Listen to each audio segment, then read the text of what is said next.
Շնորհակալություն, պարոն վարչապետ, սահմանադրությունը փոխելու հետ կապված արդյոք իշխանությունը դիտարկում է ստորագրահավաքով դա կազմակերպել, եթե չեմ սխալվում 300,000 ստորագրության դեպքում կարելի է հարցը դնել հանրաքվեի եւ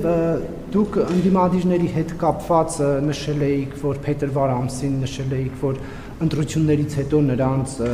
էջը փակված է լինելու քրեա-օլիգարխիկ գնահատականն էիք տալիս նախկին նախագահները քաղաքականությամբ չեն զբաղվում, փաստորեն սա էլ չկարողացաք անել, ինչպես կմեկնաբանեք։ Ո՞վ ասում չկարողացանք։ Ես թույլ տվեք պատասխանատու ասեմ, որ այդ էջը փակված է։ Սասունցի Դավիթ էպոսը հիշում եք, որ Սասունցի Դավիթ էպոսը հիշում եք, որ ասում է հələ մի հատ քեզ թափտու։ Որ մի հատ իրենց թափտան մեծ կտորական ժնա մնա եւ արդեն մնացել է։ Սամվել Կարապետյանը երկրորդուժն է, Քոչարյանը խմբակցություն ունի, Գագիկ Ծառուկյանը։ Ինչ անենք։ Բանի նման, ասենք, ցանկացած հանգուցյալ ունի տապանակար։